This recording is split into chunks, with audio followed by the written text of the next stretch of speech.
this is your charmingly handsome anchor, Paul Sterling, reporting for Weazel News.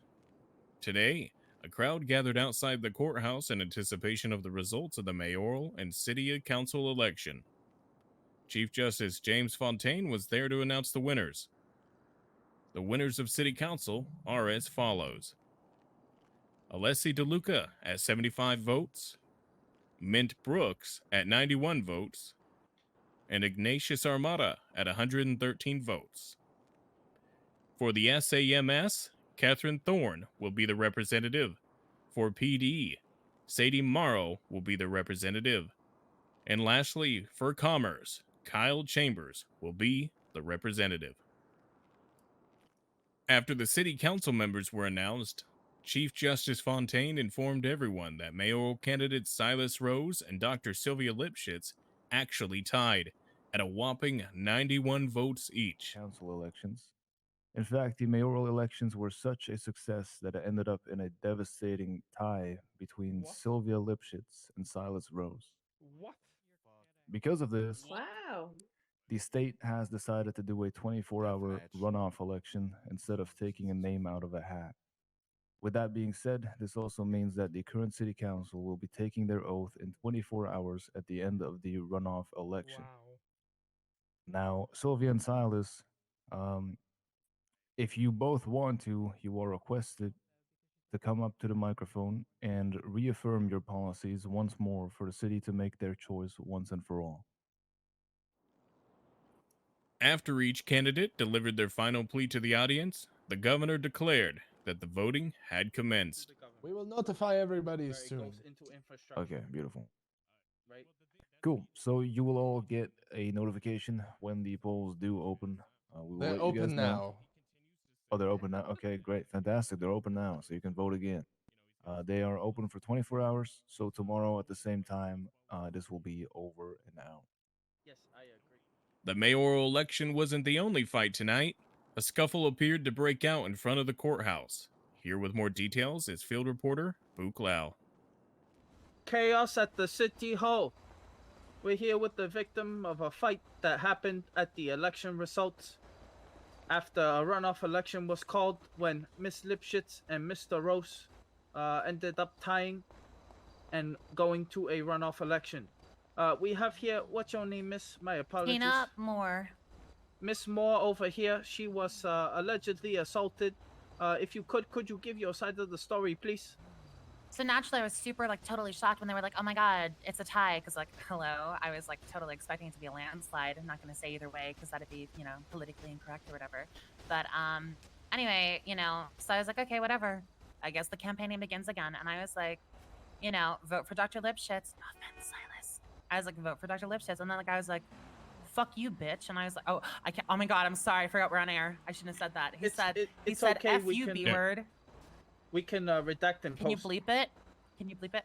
Okay, so he was like, fuck you, bitch. And I was like, excuse me? Don't speak to me like that. Do you talk to your mother like that? Like, what the hell? You can't just call a woman a bitch. And he was like, I'll do whatever I want, you stupid slut. And I was like, what? And then he fucking punched me in the face. And then, of course, my friend Rob over there, who's one of the other victims, and my somewhat acquaintance, Desmond Mills, they were also attacked by these guys because they came to my defense. And these guys, these two guys with blue bandanas in their back pocket, which in some subcultures, I believe, indicates some sort of fetish or kink. Anyway, yeah, no, they started, literally attacking Des and Rob. And now Des and Rob are, totally floored, man. The city has a problem. Okay, so what you're saying is that you got assaulted because of political views? I was assaulted for exercising my Second Amendment right to campaign politically. Not even campaign, because all I did was say, vote for Dr. Lipschitz, not a damn % over 8. Those are my exact words, which then prompted him to assault me. Interesting. I was wow. attacked. So, that being said, there's some crazy stuff going on. More developments will come soon. This is Book Lau with Weazel News, giving you that Asian sing. Book Lau was also able to get an on-the-spot interview with mayoral candidate Silas Rose. Here we are today at the City Hall, Book Lau with Weazel News. We are here with one of the mayoral candidate, Mr. Silas Rose.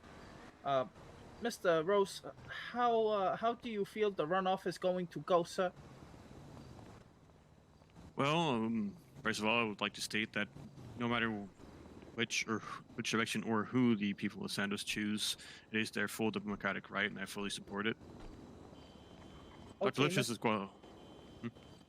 Sorry, go ahead. Dr. Lipschitz is a qualified. Wow. Dr. Lipschitz is a qualified opponent and has a lot of experience in the field, and I'm pretty sure she would be a good fit for the city if she does win. All right, Mr. Rose, a couple of questions on your platform, what your positions are in the city. I overheard that your tax rate is about 15%. That's what you're looking to implement. Where would those tax funds go if you were to implement such a high tax rate? It is very interesting where people are getting that number from, because it was... You got to be kidding me. Really, bro? Okay, Really? so basically the 15% was a ballpark number thrown around when I was speaking to cow chambers about how taxes would affect businesses. To be honest, it was honestly discussed to be somewhere around 4 to 5%, because a lot of new businesses are starting up, and if we do any high tax rate, higher above 6%, we are directly cutting into their earnings. The thing is, like, I told people I will stop my actual campaigning a week before elections, simply because I've been doing it since around week 2 of me coming to the city. I made my position very abundantly clear. I made posters, and I stated very often, if you have questions regarding my platform, please reach out to me. There have been a lot of rumors floating about me, and a lot of things stated on posters that are simply not true. I may put out a statement, and my tax returns are most likely, or the taxes I do wish to implement, are somewhere around 4 to 5%, which was actively discussed with the head of chambers, to ensure no business is overtaxed. Okay, sir. One more question. What would be the first thing you would do if you were elected as mayor in the city? I know that you're limited to what you can do based on the city council, but what would be the first thing you would do once you enter office, if you were to enter office?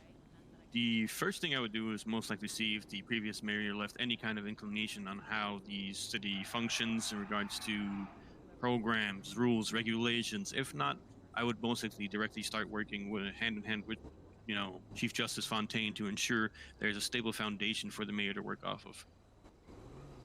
Understandable, and sir. Of course, as soon as possible, and open a town hall meeting so the voice of the citizens can be heard fully. Okay. Understandable, sir. Thank you for your time. You have a wonderful day, and good luck with your election. Thank you. Thank you very much. Camelia Suerte, mayoral candidate Silas Rose's fiance, actually approached the Weazel News team, asking to give her statement. Bukla with Weazel News here. I'm speaking to the fiance of the one of the mayoral candidates, Mr. Silas Rose. What is your name, Miss? My name is Camelia Suerte. Miss Suerte. Okay. So you wanted to leave a statement with regards to the runoff election. I did. Would you mind giving us your statement? Of course. I think this election so far has been representing itself as sort of a ironic joke. You see, Silas has been with us from the get-go. He has been helping the people in the streets, he has been helping the people in the ports, he has been helping not only people formerly in gangs, but also people who are in white-collar jobs get their start in this life. He has been here since day one. He has made his hands dirty and calloused, helping everyone. He has advocated for this mayoral thing. He wanted to be mayor first and foremost. He had been working hard for it. I was there from the very beginning, almost opposing, and then motivating him into this position because I believed in him. Sylvia Lipschitz has just hopped on the bandwagon that he has created and for some reason has brainwashed the public into thinking that she is a good leader. To have this as a tie has to be some sort of fraudulent crime. I have not seen that woman get down and dirty like Silas has. He has worked extensively with the public. Sylvia only works with things that looks good for her. Unlike her hairline, and unlike the colors in her hair, it is not working out, and maybe there should be a change. So If what it was my anybody else, apologies. It's okay. If it was anybody else, fine by me. But the fact there is a remarkable historical tie between Sylvia Lipschitz and Silas Rose, that does not make economic or political sense to me. So what you are trying to say is that Mr. Rose is a man of the people. He is, and will always be, no matter what position he is, a man of the people. Okay. So thank you for your statement. You have a wonderful day. This was Puklao with Weazel News, giving you that Asian sing. We here at Weazel News would like to thank you viewers for tuning in. Thank you, and good night.